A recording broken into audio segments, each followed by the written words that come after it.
Welcome to the Life After Sugar podcast, the podcast that's not just about sugar, but about your relationship with it and also with food and especially with yourself.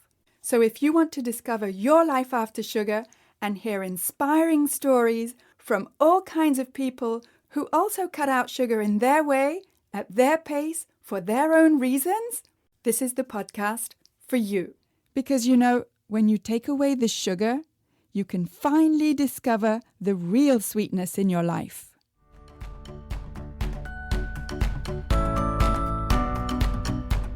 I'm your host, Netta Gorman, and today I'm speaking with Dr. Carolyn Dean, a medical doctor, naturopath, and longtime advocate for natural health, about sugar, cravings, and what's really going on in the body when we just can't seem to stop reaching out for something sweet.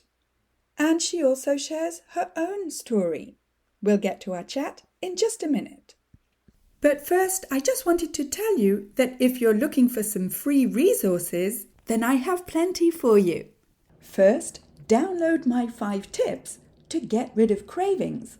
And those 5 tips may not be what you think they are. So go to aftersugarclub.com and download your 5 tips today. And while you're at aftersugarclub.com, why not take the cravings quiz? I created this cravings quiz specifically to help you start thinking more deeply about what triggers your cravings. And when you do this quiz, you'll get your personalized score as well as my practical tips to help you take your first step to get rid of cravings. Those free resources are at aftersugarclub.com.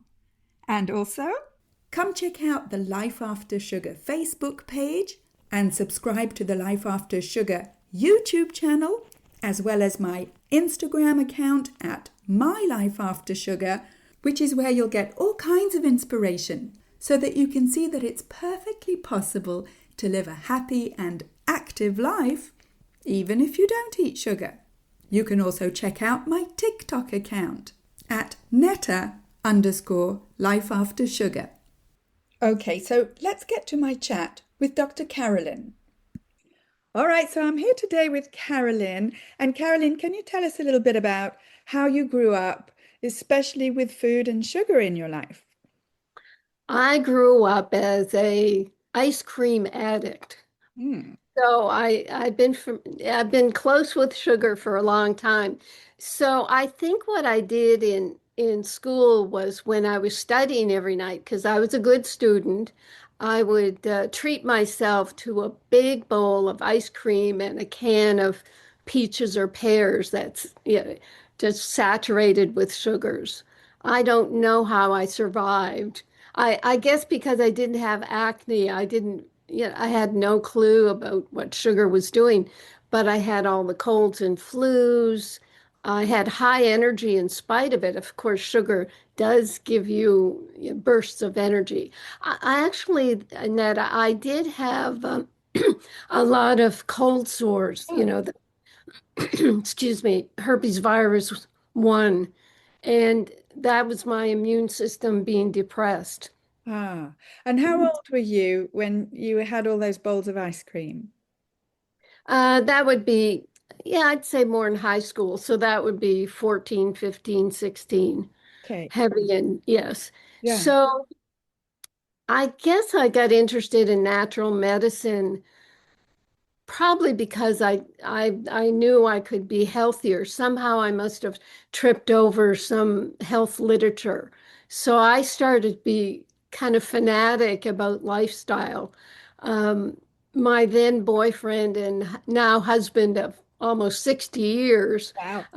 he and I from Nova Scotia, Canada, went off to California, not in the hippie revolution, but in the health revolution. I started going to meetings where there was Pavo Irola and what's her name, Davis and Jonathan Wright and the various health gurus at the time, and I got very interested. Nobody would listen to me, and finally I decided to go back to school. I was in biology and a couple of kids in my class. I was now in my early 20s, and a couple of 18, 19-year-olds in my biology classes, they got accepted into med school. And I thought, how crazy is that?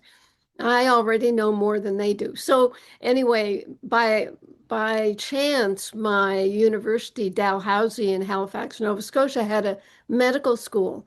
So I marched over to the dean's office, and who did I find as the assistant to the dean was my high school guidance counselor, Miss Elliott.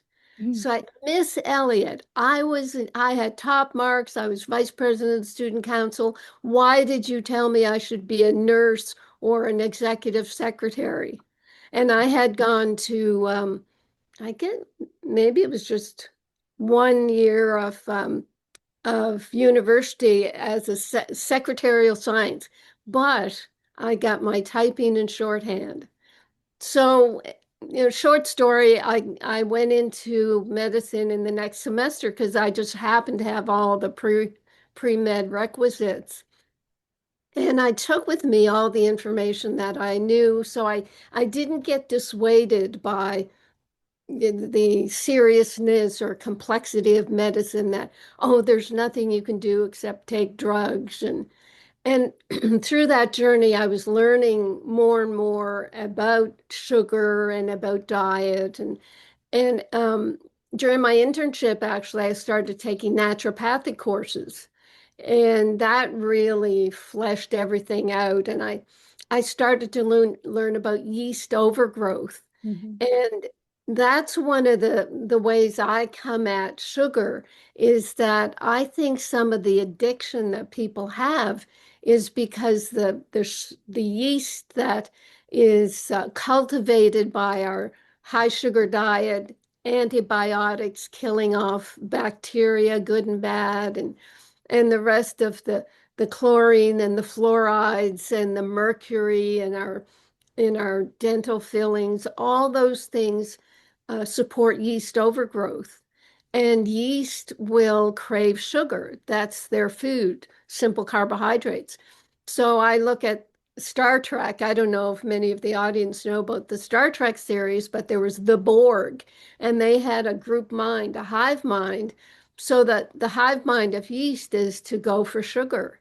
Yeah. So they crave sugar, they make us eat sugar. So I guess that's my sugar journey. And in terms of, why I wrote my latest book, was it Exposing Sugar Toxicity? Actually, it's a three-part series. I write the basics of sugar, and then the next I'll go into all the diseases that are created. And the third is going to be like a cookbook.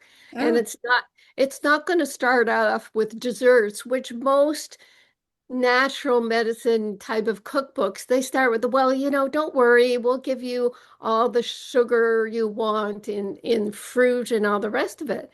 So all these things about the yeast, and then my work with minerals and basic nutrients led me to write about sugar. The nutrients come in because did you know that sugar, glucose in the body, and vitamin C compete for transport on insulin? well, can you explain that? Yeah, it's really quite important. So, insulin is supposed to bring sugar out of the bloodstream and quickly put it into the cells because the body cannot sustain any elevation of sugar because as soon as there's excess sugar in the bloodstream, it starts binding up with fats and lipids and creating a lot of problems. I mean, we can get to that. Too much sugar in the cells will break down into something called sorbitol, and then that damages cells because sorbitol then it's too big to get out of the cell.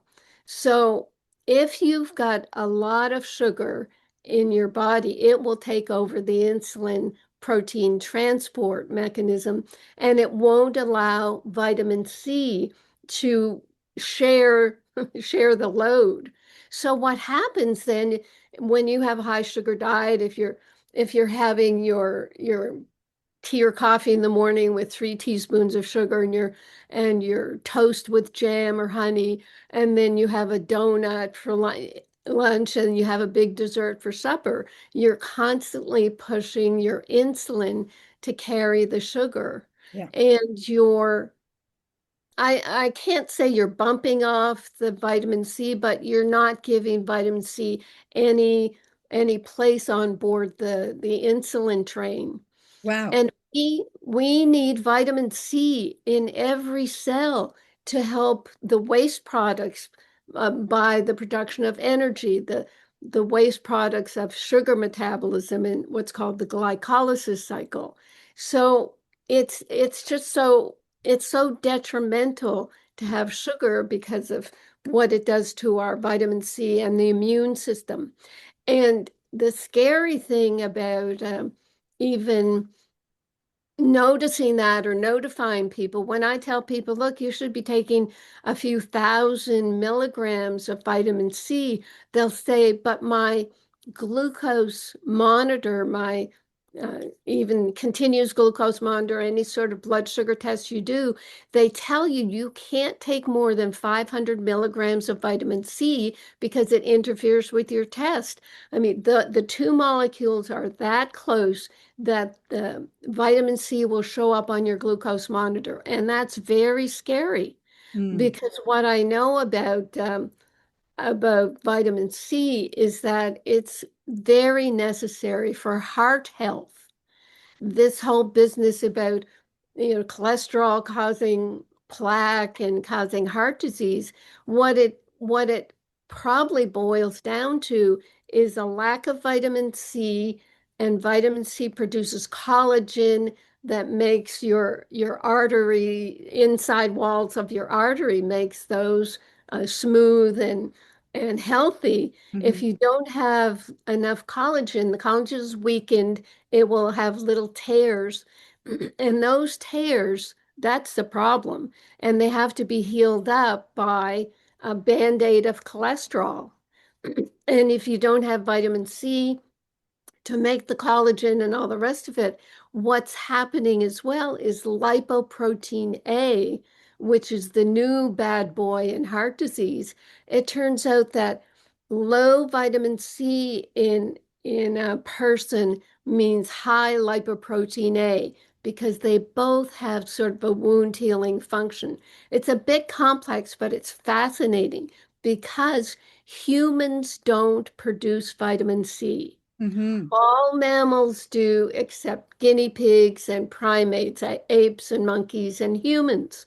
So humans, apes, monkeys, and guinea pigs as well, they don't produce vitamin C and they have high lipoprotein A. Isn't that incredible? It is. It is. And does that mean that because we don't produce it, that we have to eat it?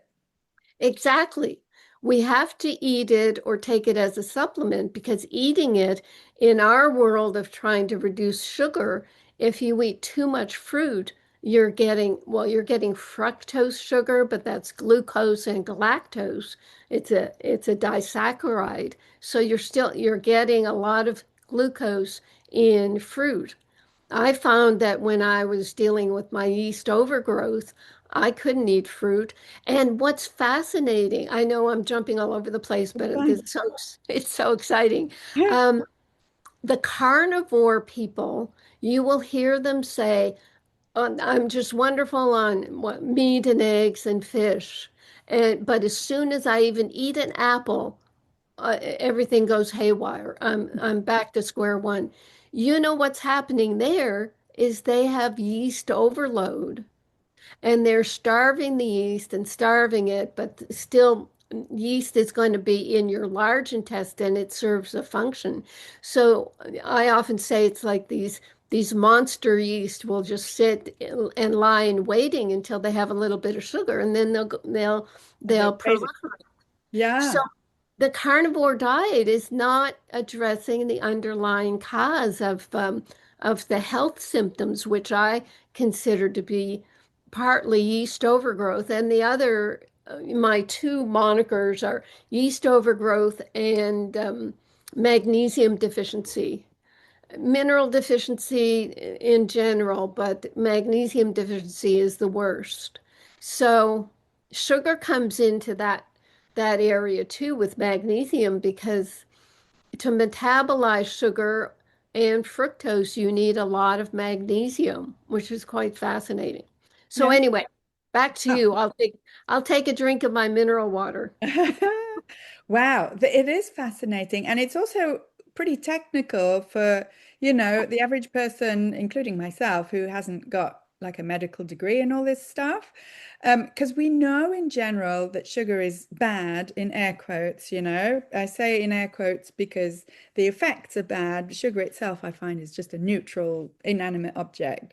But Mhm. the effects that it produces, or that too much of it produces, uh, it's almost like we keep peeling back the layers of just how many bad things can happen when you eat too much sugar.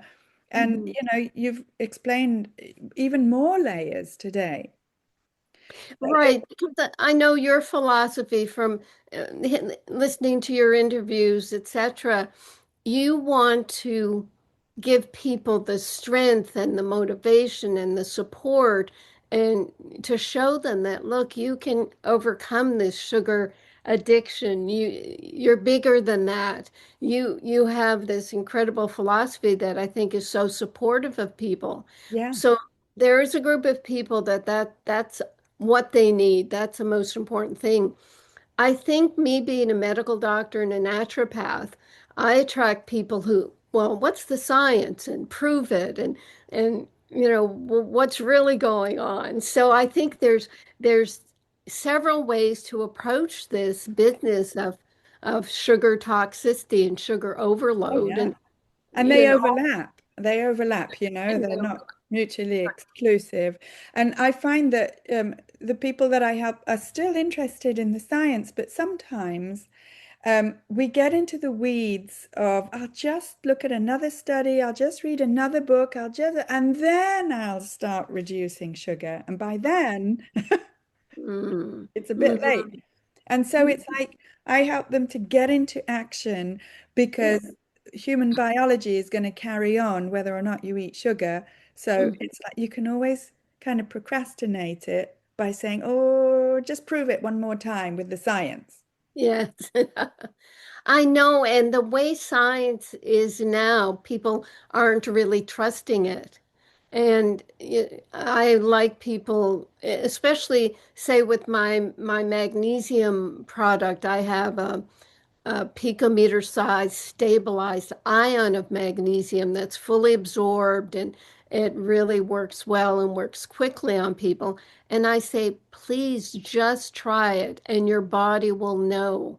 And that's what you're doing with your sugar work is saying you really have to go on that 2 week avoidance so your body can see the difference. What I used to do in my family practice in Toronto is if I knew the children in a family were addicted to sugar, I would say, let's do an experiment. No sugar for Monday to Friday. Saturday, your mom and dad will let you have all the sugar you want, and then you'll see if your body likes it. And Sunday, they're in bed, they're sick, they just feel horrible.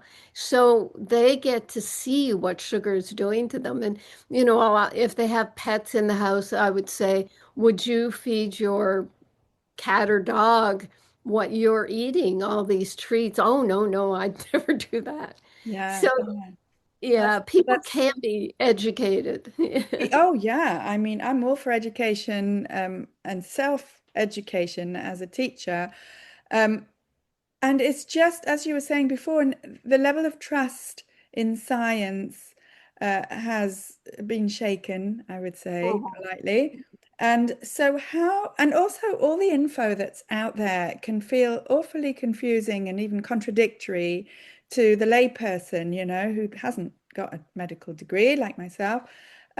So, how can we as regular consumers kind of chop through all this information and all these theories that, cancel each other out?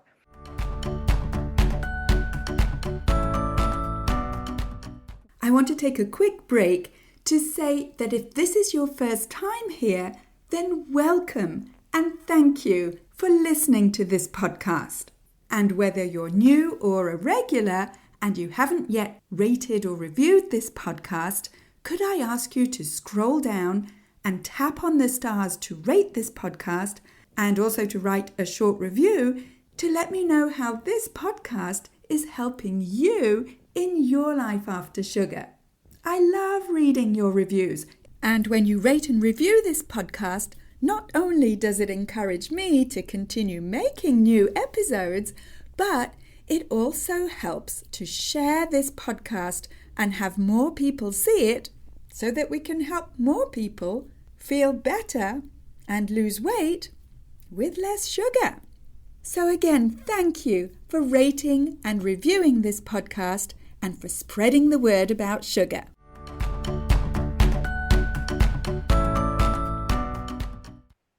For me at least, it boils down to something pretty simple. And you were just saying that yourself as well. Try cutting sugar, and in my case, flour, and Yeah. see how you feel. All right, right.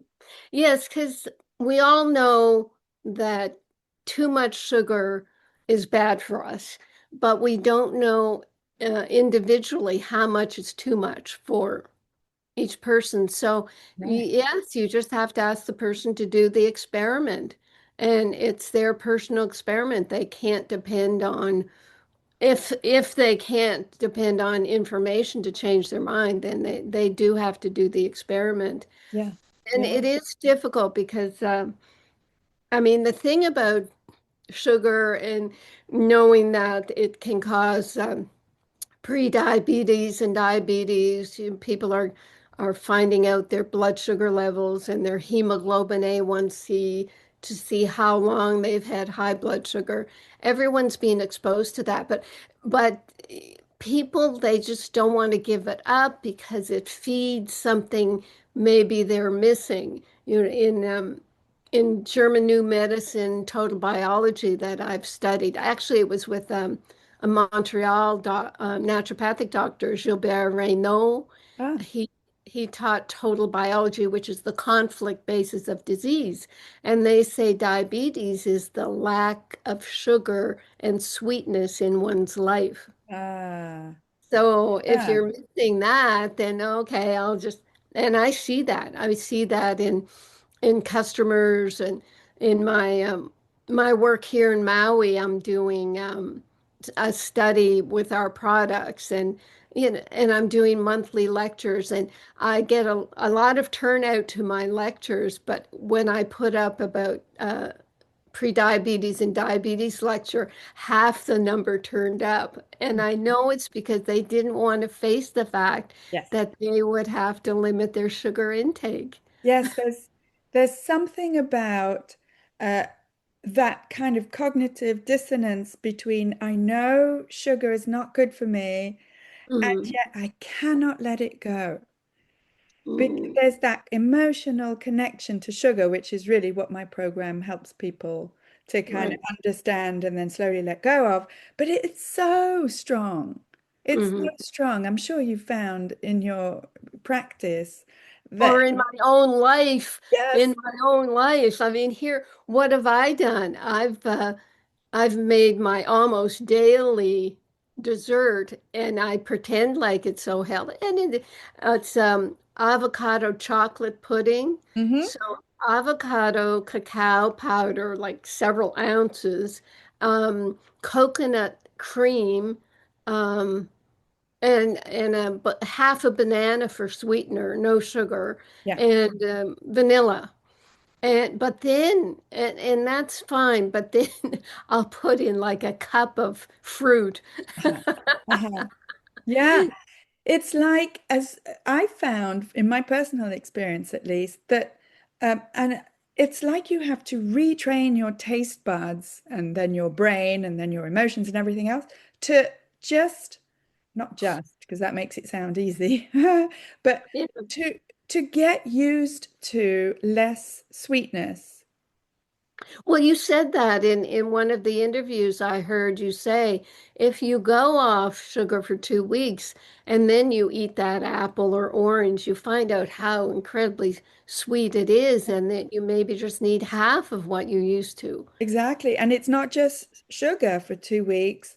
That was my experience. Again, I don't expect everyone to do exactly as I did, but to that those 2 weeks, I didn't eat anything sweet tasting, nothing Mm. at all. And it was like the most boring 2 weeks of my life. Well, when I was exposed to the fact that I probably had yeast overgrowth, Dr. William Crook actually, he was up in Toronto, and I was on a TV show with him and another doctor, and we that whole experience with yeast, I really decided I had to go on a yeast-free diet, and I was on a yeast-free diet for 10 years. Oh, No sugar, no wheat at the time. Now we say no gluten and no dairy because lactose, dairy sugar feeds yeast as well. People would come by with a dessert and I just smell it and drool a bit. So seriously, 10 years to try wow. to deal with my yeast. And the yeast, that would be like gas and bloating, mild IBS, itching, coated tongue, itchy ears.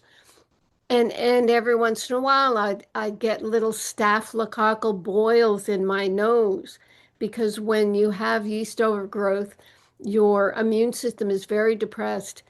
In the early 90s, when we first moved to the States, I was in Manhattan. I was doing an AIDS research project, Oh. and every one of our AIDS patients had yeast overgrowth. It was just that was what they had. Mhm. So finally, what I ended up doing was creating a gentle antifungal formula along with a picometer silver, which I take myself every day so that it allows me to have a bit of sugar so that it keeps my yeast in balance. Because from what I'm telling you, I'm saying that the craving for sugar and taking too much sugar is a yeast problem. So I'm working on it from that level. Makes sense. Yeah. Yeah, Hmm. makes sense. And of course, sugar doesn't affect every single person in the same way. Some people will develop type 2 diabetes. Other people, like myself, I ate sugar all my life until my mid-40s. Never a whisper of high blood sugar levels or pre-diabetes. But lots of other things, lots of other things. So it's not like a one size fits all.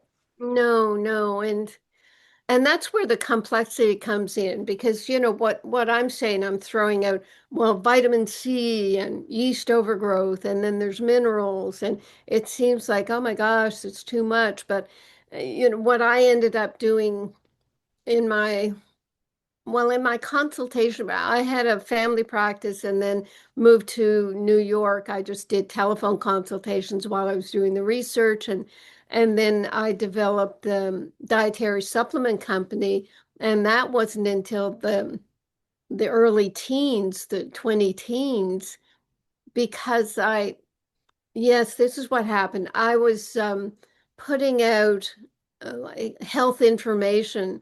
I had a series called Future Health Now, and every week, I would put out a newsletter telling people about everything, the Wi-Fi, the walking on the grass. I mean, all the things we hear now. I had 108 modules. And by 2008, where we had a big economic crash down here in the States, the my membership, the people would reply to me, I don't even have time to read your newsletters Yeah, anymore. I yeah. have to go back to work. I have to take another job. Just tell me what to take. Right. to relieve my symptoms and my problems. Well, And that is what impelled me to form a dietary supplement company, besides the fact that I personally was severely magnesium deficient, I found out. So my heart palpitations, I needed magnesium. I would take magnesium compounds and get the laxative effect. So what I did was found a chemist who would make this picometer size stabilized ion of minerals. And that allowed me to take as much magnesium as I needed to get rid of all my symptoms. So it it's been a journey for me. And as you say, you had the sugar, you decided finally, oh, I think I have a sugar problem. And was it a friend or a consultant encouraged you, look, you've got to stop sugar to check it out? And you finally did. yeah, I mean, I went into it kicking and screaming. There was Yeah. no way I was going to stop sugar or chocolate, especially. I was like, no way. And I resisted and Uh, resisted.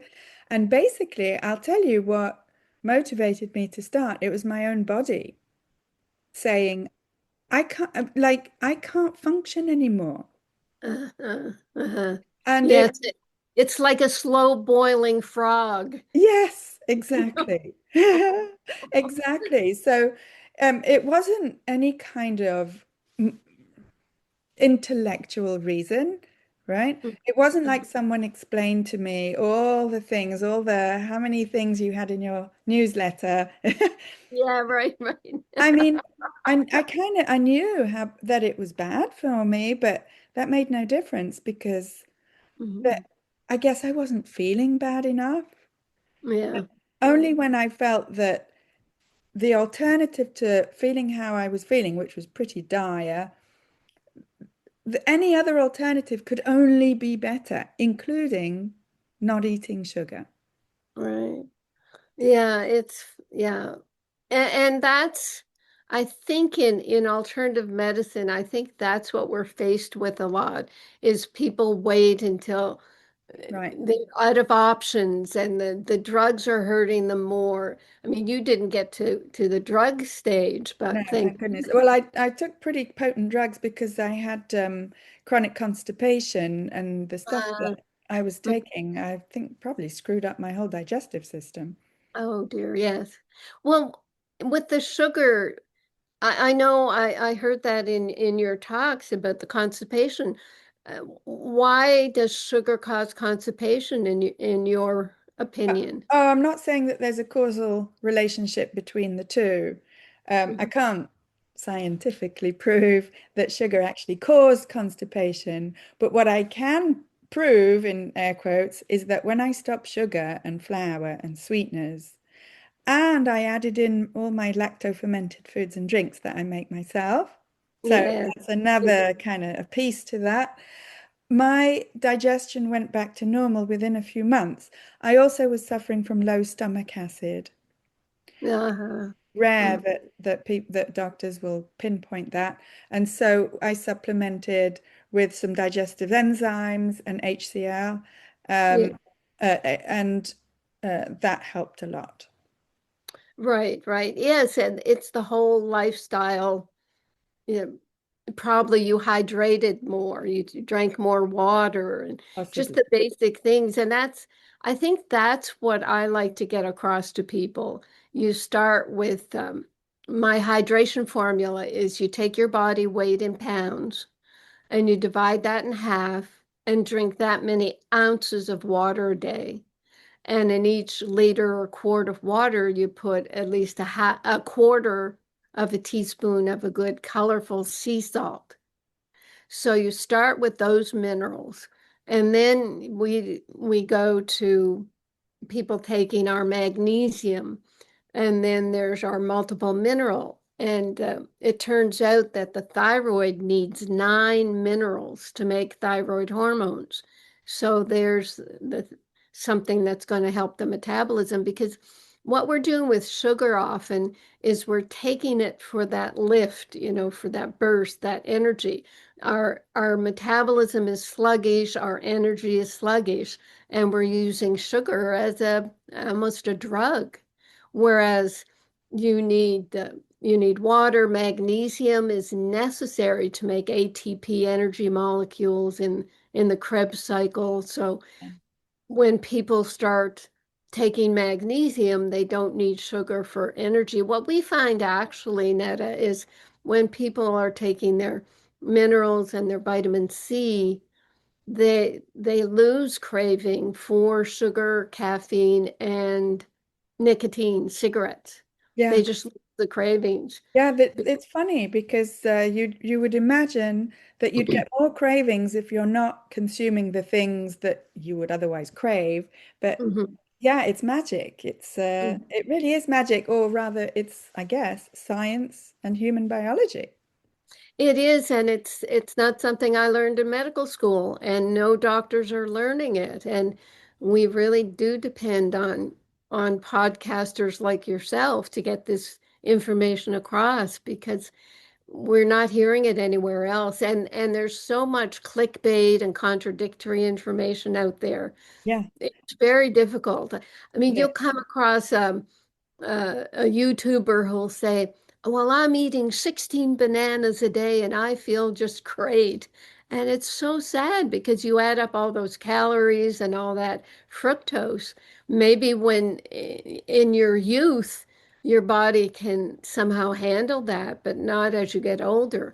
And a lot of older people are looking at these young podcasters and trying out these silly things. And I guess, again, being a doctor, I attract people who have a lot of problems. And I tell them, look, your immune system and your adrenal glands and everything is so weakened that, too much hot saunas or cold plunges, it just makes your body think you're trying to kill it.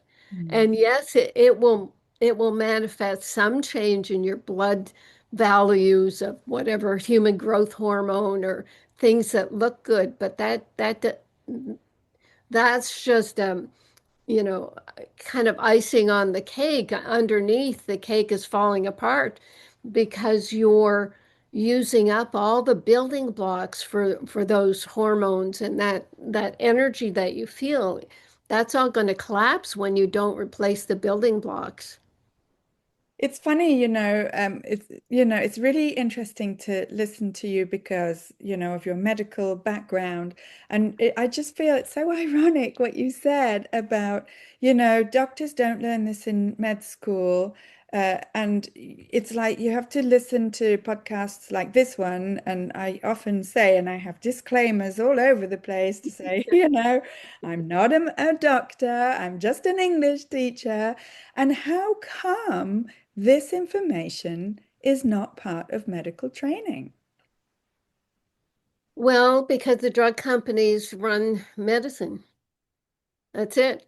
Mm. It's very much focused on uh, diagnose the disease and offer the drug cure. And the I don't know if it's going to change with the new administration down here, but during the COVID years, the FDA came after dietary supplement companies, even though my company wasn't saying anything about COVID. We were just saying, boost your immune system and this and that.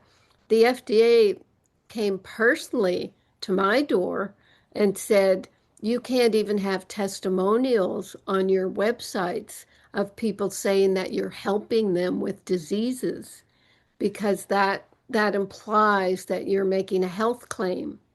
Yeah. So the restrictions on any information that's natural and helpful, it's just criminal, I think, because being healthy is your best defense against the drugs or being hospitalized.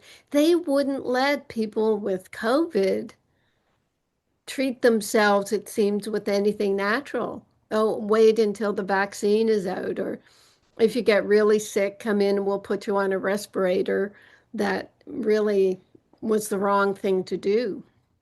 Well, I mean, that we could discuss all these satellite subjects until the cows come home, and I wish we had time for that. But if you were to give one piece of advice to someone who is listening and thinking, you know, I know sugar's not good for me, but it's just so scary to think of a life without sugar, what would you say to them? Perhaps you have to do it in stages. I don't know specifically your recommendations, Netta, but I would say if you're eating some sort of sugar 2 or 3 times a day, just cut it back. If it's 3 times a day, cut it back to two. Do that for a week, and then cut it back to one, and then say, okay, I'm going to dive in and have no sugar and no fruit for just maybe even a week and see how you feel. And maybe do the experiment like I used to do with the children, is then have a bunch of sugar and see how you feel. Yeah, And if your brain gets foggy and if you get fatigued and you can't keep your eyes open, you have to sleep it off, like you're drugged, then you've done the experiment to show that your body really isn't metabolizing the sugar properly. And then in terms of people who want the scientific information, that's where my book, for example, comes in, Exposing Sugar Toxicity. I think it's 99 cents on Amazon Kindle. I just want to get the information out there. If you want the science about the vitamin C, which is kind of interesting, and the yeast overgrowth. These are important things for a person to know yes, what may be driving their sugar addiction. yeah, But in terms of just general health, what I said about the water intake with sea salt, that's a very good place to start. yes. Just, right today, you can start drinking more water. But yeah, you do have sort of some sort of filtered water because of all the chlorine and fluoride they put in. And Just that's another layer, right? Well, listen, I'm going to, yes, I know. Well, Carolyn, Dr. Carolyn, I'm going to link your book in the show notes okay. so people can find your book. And I really want to thank you for coming here and explaining to us yet another reason why we should cut down sugar. Exactly. I hope it hasn't been too complex, but it's a fascinating study. It It is. is. And again, I thank you for what you do and how you're helping people. It's very important. Oh, thank you. Okay. Oh, I love this conversation because even though it sometimes feels like we scratch the surface of sugar and then we find a whole bunch of other things that could be contradictory or confusing, people like Dr. Carolyn can help simplify the issues around sugar, including about yeast overgrowth. So, whether you reduce sugar gradually or cut it out completely all at once, any reduction in sugar helps your body work for you instead of against you. And if you are feeling overwhelmed when it comes to sugar, cravings, and just where to start, you're not alone. And this is exactly why I created the Freedom from Cravings Formula 12-week program. Because I created this program specifically to help you go deeper into your relationship with food, especially sugar, and also into your relationship with yourself so that you can finally get rid of cravings, slim down, and feel more in control around food. In the program, you'll get step-by-step guidance and customized support through the 5-step formula that I've developed to help you get control over cravings so that you can finally live your life with more energy and fit into your favorite clothes effortlessly and feel confident in your food choices so that you can ditch the shame and embarrassment that you feel every time your emotions make you slip or fall off the wagon, and so that you never feel like you're on some kind of restrictive diet. If you're at the stage of your life when you're finally ready to look after yourself, let's chat. You can talk directly to me on a free clarity call at any time by going to aftersugarclub.com and clicking on Program at the top. You'll also find the link with the show notes together with this episode. So go to aftersugarclub.com. Speak to you soon. That's it for this week. Keep in touch and see you soon for another episode.